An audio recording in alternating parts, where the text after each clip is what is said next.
It started like any other shift. Late night, neon lights humming low over sterile hallways. Nurse Clarice Bennett, 47, walked with steady steps, her navy scrubs slightly faded from years of wear. Her afro was neatly tied back, and around her neck hung a stethoscope she had owned for over 2 decades. At St. Arden General, she was known for her no-nonsense approach and her eerie ability to quiet crying babies with a single hum. But tonight was different. A thunderstorm rolled outside, rattling the window panes of the maternity ward. Clarice paused by the nursery window, eyes resting on the newborns in bassinets. One baby in particular, baby Eliana, slept more soundly than the rest, her tiny hand curled toward her cheek. Clarice smiled softly. She had spent more time with Eliana than anyone. The child had no listed parents. Abandoned at delivery, it was Clarice who sang to her, who fed her, who held her during seizures that nearly took her breath away. At 3:07 a.m., a code rang out over the speaker. Code Amber, infant missing. Within moments, red lights flashed. Security poured into the ward. Clarice stood frozen near an empty bassinet Eliana's. A young nurse pointed directly at her. She was the last one with the baby. Clarice's mouth opened, but no words came out. Her ID badge was scanned. Her locker opened. Inside, a pacifier, a baby blanket. Police arrived within 15 minutes. Clarice was handcuffed in front of her coworkers, the same ones she mentored. You always treated that baby like she was yours, someone whispered behind her back. She was taken away without protest. But as she sat in the holding cell hours later, Clarice whispered to herself, because she is. Clarice sat under flickering lights in the precinct interview room, hands folded calmly on the table. Her lawyer, a weary public defender named Rowley, whispered, "They're not just charging you, they're painting you." "Painting me?" she asked flatly. "Like every angry headline they've ever written about a black woman, you're not just a suspect, you're the story." The footage was grainy. A camera caught Clarice walking into the nursery at 2:57 a.m. The baby was gone by 3:04. No signs of forced entry. No other staff on camera. Just her. Then the nurse testimony. She was always overly attached. Called the baby her girl. The whispers grew into accusations. Clarice lost a child years ago, didn't she? A record surfaced, a maternity leave from 25 years ago. No child ever listed under her name. No hospital birth certificate. Nothing. Back at the hospital, Maya, a junior resident who once shadowed Clarice, scrolled through the news reports and winced. Something didn't sit right. She remembered how Clarice had taught her to read vital signs by heart, how the woman never missed a shift, never took sick days. But what no one knew was that Maya had once seen a photograph tucked deep in Clarice's locker.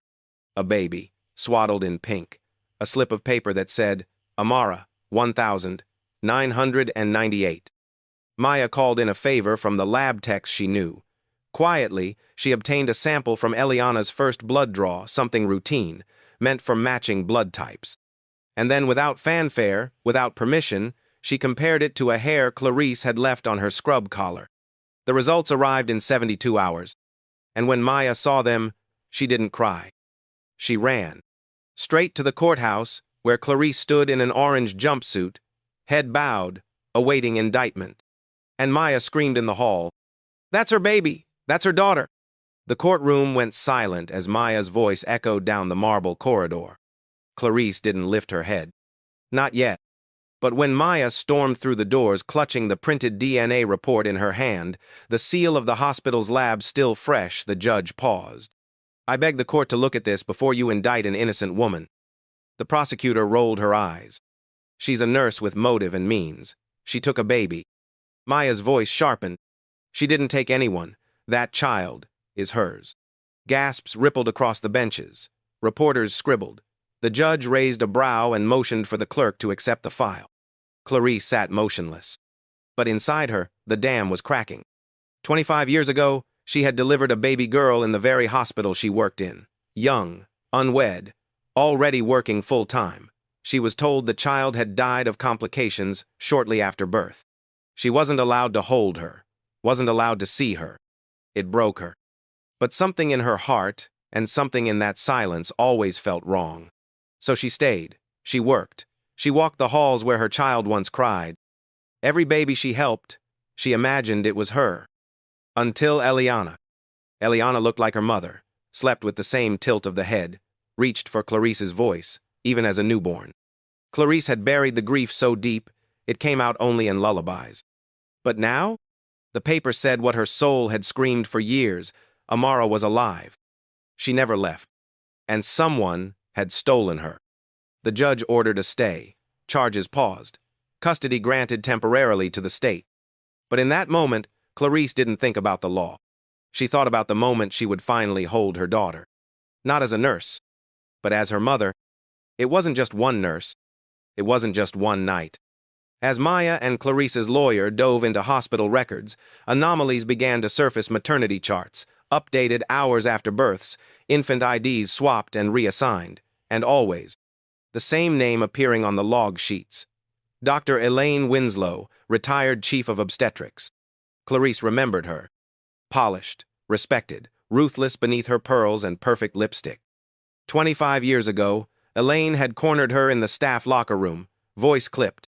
"You're young, alone. This baby will ruin your future. We'll take care of it." Clarice never signed anything, never even saw the birth certificate. Just silence. But Maya uncovered something else. Elaine's now defunct private clinic, Haven for Hope, had run a side adoption network for nearly a decade, always targeting vulnerable women, unmarried, low income, often black. The infants were listed as stillborn, then placed with pre-approved families. And Amara, now called Eliana, had been slated for that same pipeline. Except she wasn't placed. Her case stalled. No adoptive parents came. She lingered in NICU, passed from nurse to nurse, until Clarice held her and never let go. When confronted at her gated home, Dr. Winslow denied everything. But the records, the forged signatures, the DNA match all pointed back to her. "I gave that baby a chance at a better life," she hissed. Maya stared her down. "No, you stole her future and handed it to strangers like a transaction." The case exploded. Headlines blazed. Retired doctor implicated in baby trafficking ring. Nurse vindicated by DNA test, mother and child reunited after 25 years. Clarice didn't speak to the press. She only waited, arms trembling, at the edge of the social services building. When the door opened and Eliana stepped forward, not a baby anymore, a child with big eyes, afraid and unsure. Clarice knelt, tears spilling freely. Voice barely more than a whisper. "Hi, baby, I'm here now." And for the first time in 25 years, no one stood between them. It took time.